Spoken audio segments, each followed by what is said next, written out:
I downloaded a new VR app everyone on campus was talking about, promising the most immersive dorm horror experience ever.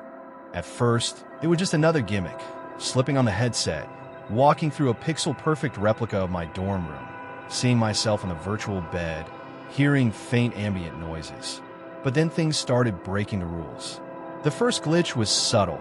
My VR phone notifications started showing text from myself, messages I had never typed. Don't trust the mirror. He's watching. I laughed nervously, thinking it was a programming Easter egg, until I looked around the virtual room and saw a shadowy figure in the corner mimicking every small movement I made. I tried taking off the headset, but the disconnect button refused to respond. Panic set in as the figure started moving closer, reaching through virtual walls, its face obscured but grinning. The VR environment began bleeding into reality. My desk vibrated with the same pulse as the virtual one.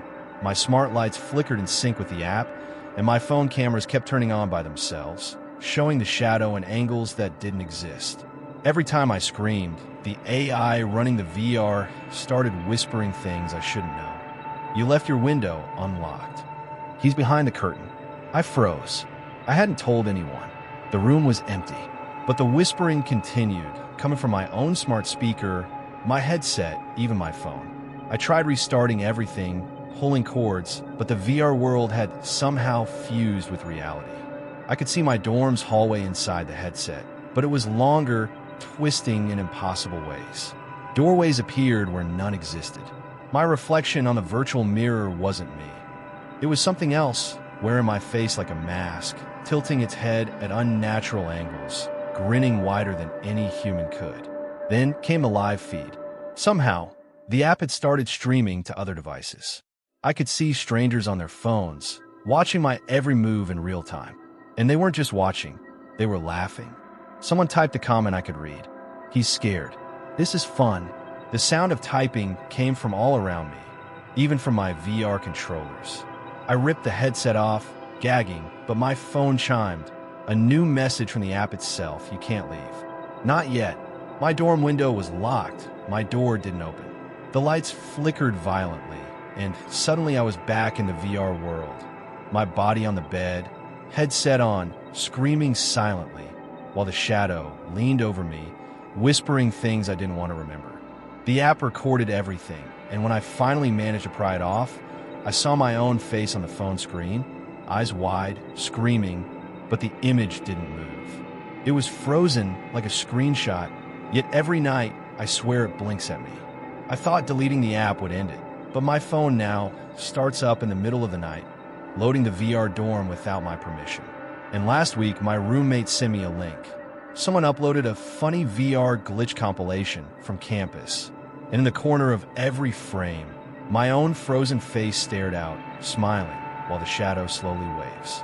I haven't slept properly since. I don't know if it's in the headset, on the phone, or inside me, but every time I close my eyes, I hear the whisper, "You can't leave." Not yet. I didn't believe in cursed videos, or so I thought, until one night, I stayed up scrolling through a thread about a disappearing challenge going viral across college campuses. The challenge was simple: watch the clip at 3:33 a.m. and record your reaction. Everyone joked about it. Memes filled Instagram and TikTok, and of course, I had to see what the fuss was about. I clicked the link, expecting some cheesy jump scares, but the video started normally enough. A dorm room, a phone on a desk, someone filming themselves. Then the camera turned toward the figure filming, and it wasn't them. It was me, my dorm, my exact bed, my desk. I froze, laughing nervously, assuming it was a deepfake prank. But then, the phone in the video vibrated. I felt the exact vibration in my hand. My phone screen lit up, a notification from an unknown sender, a single word: finally. I dropped it.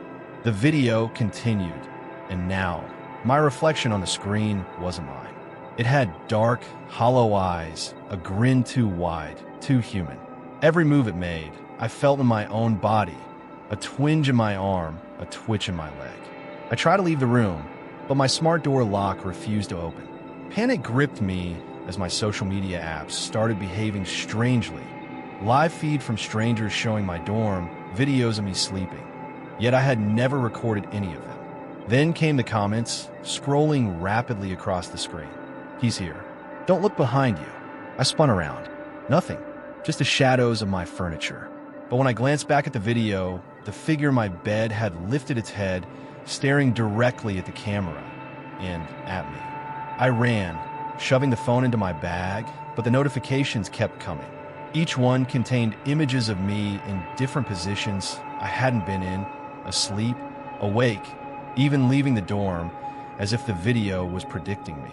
My roommate woke up, asking why my phone kept vibrating and why the room felt cold. I tried to show him a video, but when I opened it, it was gone. Not just deleted, erased, like it had never existed. Then I got a direct message on my account from an unknown user. "You watched it. Now everyone can see you." Within hours, my dorm Instagram story exploded with screenshots of me, taken by accounts I didn't follow, all showing me sleeping, studying, even walking down the hall. The worst part, I hadn't taken a single one of them. My phone became unresponsive, my laptop glitching, live streams starting on their own. Each time I tried to leave the dorm, the cameras caught me, even from angles that didn't exist. I began hearing whispers through my earbuds, hundreds of voices repeating my name, telling me to go back to bed, to watch the video again. I ran to the RA's office, but the hallway stretched unnaturally, doors moving locations, walls breathing.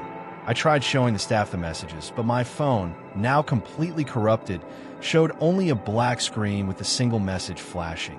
"Your turn." I've been moving between dorms ever since, but every campus video I stumble across, even one's years old, shows my face, sometimes sleeping, sometimes just standing, staring at the camera with that hollow grin. The worst part? I haven't been filming myself. And last night, my phone vibrated again, buzzing with a new video upload from an unknown source. Me, in my new apartment, asleep. But when I checked the room behind me, there was someone else standing, smiling, watching, waiting, and the caption read, "Don't blink."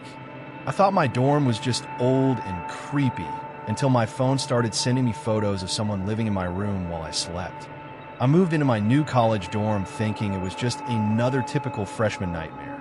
Tiny room, weird neighbors, outdated Wi-Fi, but nothing could have prepared me for what came next.